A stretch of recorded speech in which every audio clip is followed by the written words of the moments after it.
Hi guys, good morning. So today we are going to talk about or learn about the simple and compound sentences. All right, so what is a simple sentence? A simple sentence has one complete thought, which means that you can fully understand the group of words. It has a subject and a predicate.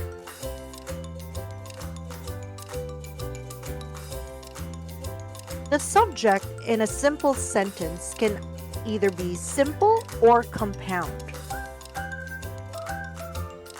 Let's take a look at these examples. Teacher Charles is our homeroom mentor. This is a simple sentence with a simple subject. Teacher Charles and Teacher Marianne are grade 5 homeroom mentors. The second sentence is also a simple sentence, but this time it has a compound subject, Teacher Charles and Teacher Marianne, but both of them are simple sentences.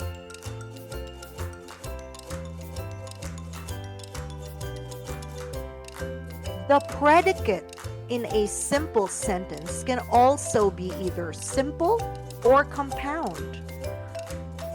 Let's take a look at these examples. The grade 5 students listen attentively. Okay, so again, this is a simple sentence with a simple subject. The subject is students, and the predicate or the verb is listen. Okay, so it has a simple subject and a simple predicate. The second sentence, we have they listen and participate actively in the discussions. So this is another example of a simple sentence with a simple subject, which is they, okay, and the predicate is compound. The predicate meaning the verb listen and participate. But this only tells you one complete thought or one sentence only. They listen and participate actively in the discussions.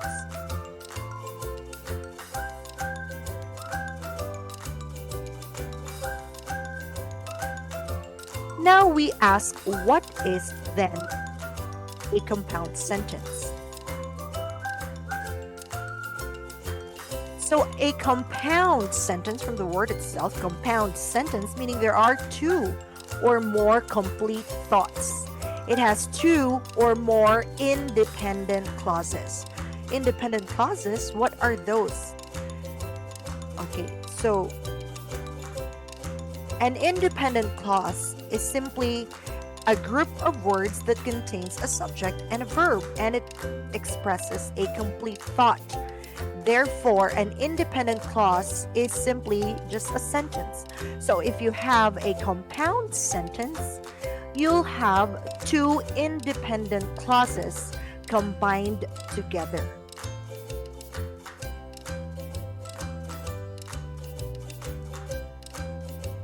For example, Daphne is in grade 5 and Maven is in college. Your first independent clause or your first sentence here is Daphne is in grade 5. Why do we say it's an independent clause? Because even if we take out Maven is in college and Maven is in college, you will have understood Daphne is in grade 5. That's a complete thought. That's your one independent clause. The other independent clause here is Maven is in college. That is your another simple sentence. It is combined by the coordinating conjunction and. So how many subjects will there be in a compound sentence? There will be two separate subjects doing two different things. Okay, so the first the first independent clause, Daphne is in grade 5. The subject here is Daphne, wherein Maven is in college. Maven is the subject in this independent clause. Okay? Two subjects in two different simple sentences combined together. Now you have your compound sentence. Let's take another example. Grandma left the house early, but she forgot to lock the door. Okay, so this is another example of a compound sentence. Two independent clauses combined together by the coordinating conjunction but. Okay, so grandma is your subject on the first independent clause. Left the house early, that's your predicate. And the second independent clause is she forgot to lock the door. She is your subject. Forgot to lock the door, that is your complete predicate. So you have two complete thoughts combined together with a coordinating conjunction but. So coming up with your compound sentence. Compound sentences are joined by either a comma and a coordinating conjunction and, but, yet, so, or for. Okay, so take note of these coordinating conjunctions, or you can combine them with a semicolon. All right, so those are the choices. Some compound sentences are relatively short, so a comma is not necessary. Okay, that's supposed to be comma and R. Just like this one. John joined, but I didn't. Okay, two sentences, two independent clauses combined together. John joined, that's one sentence, one independent clause, but I didn't. I is your simple subject, and didn't is your simple predicate. I bought it, and she was happy. So I is your subject on the first independent clause. I bought it. Okay, and your verb or your predicate is bought. Okay, that's one complete thought. She was happy. She is your simple subject, and was happy is your predicate. Combined together, you have I bought it and she was happy. Then you have your two independent clauses, which makes it a compound sentence. The people left, but we stayed. So that's another example of a short compound sentence. Two independent clauses combined together by coordinating conjunction but.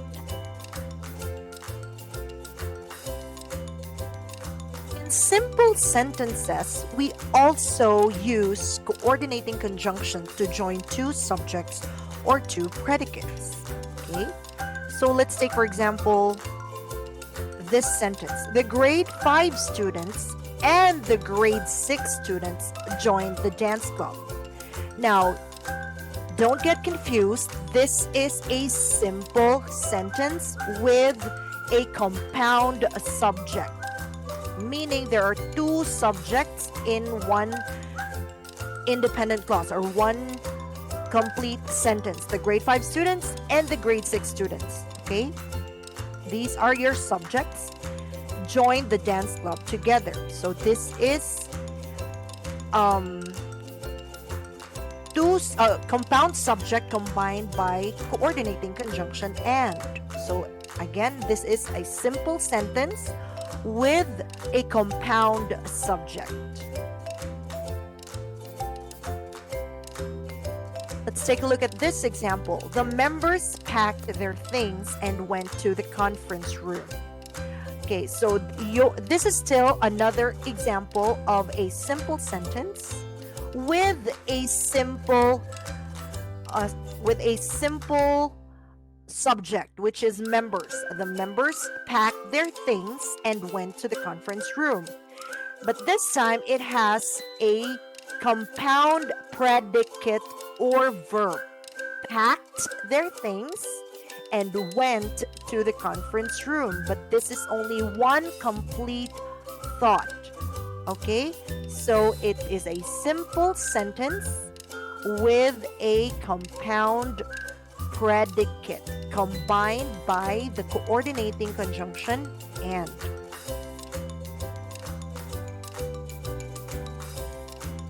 Two or more commas and a coordinating conjunction are used to join three or more subjects and predicates.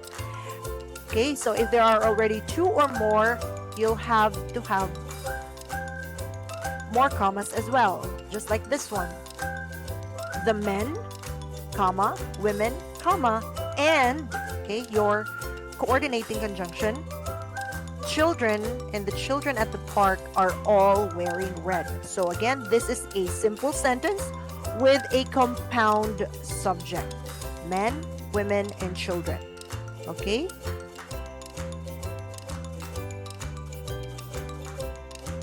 Last example, we have the pupils came to school early, had classes in the morning, and attended a program in the afternoon.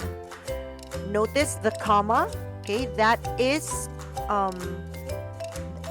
means that there are series of predicates in this simple sentence. Okay, the pupils came to school early, had classes in the morning, that's another predicate, and attended a program in the afternoon. All of these actions were done by the pupils.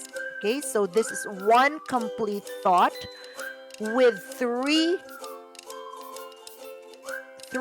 predicates or verbs. Had classes, attended, and came to school early. Okay, so I hope that's all clear.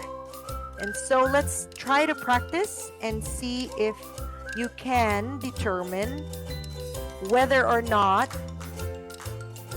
or you can identify if the sentence that is flashed is simple or compound.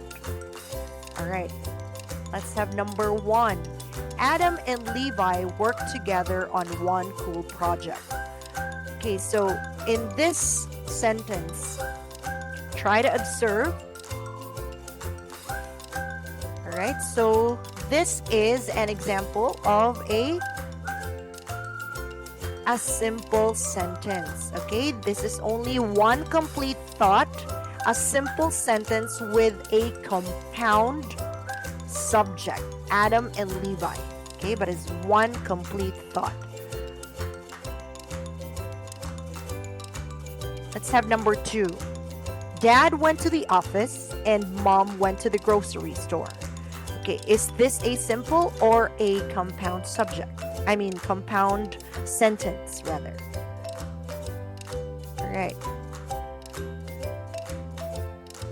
Yep, you got it right. It's a compound sentence, meaning there are two independent clauses combined together. Dad went to the office. It's one independent clause. You can understand it fully. And mom went to the grocery store. It's another independent clause. So this is an example of a compound sentence. All right, so Pia visited her grandparents, told them her adventure stories, and served them with some hearty meals. So what do you think is this kind of sentence? Is it a simple one or a compound? How many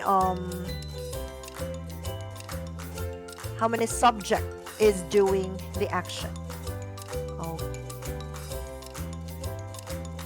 Okay, so you got it right. This is a simple sentence with a compound predicate. Okay, it's a simple sentence with a simple subject. Pia is the subject. Visited, told, and served. Those are the three those are the three predicates or the verbs. which make up your simple sentence.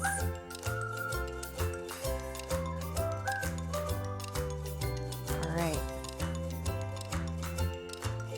Let's have this fourth example. June and his parents flew to Korea, comma, but her sister and brother stayed in Cebu.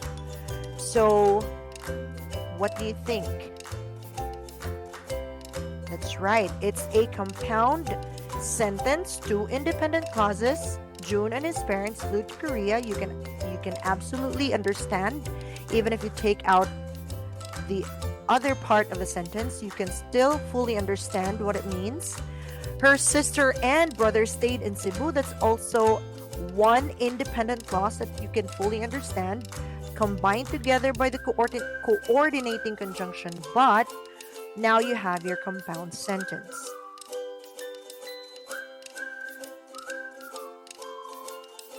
In the fifth and last example, please work on your task, comma, or you will not finish that on time. All right, so yes, you got it right. It's a compound sentence combined, okay, two independent clauses combined by the coordinating conjunction, or please work on your task. That's one independent clause. Or you will not finish that on time. That is another independent clause. You is the subject, okay, and will not finish that on time. That is your predicate on the second independent clause. On the first independent clause, please work on your task. The subject there is automatic. You work on your task. Okay, so please work on your task, meaning you work on your task. So you have another subject and your predicate, work on your task. Okay? So should you have any questions, please feel free to send me a message in GChat, and I hope you all well. Stay safe, everybody.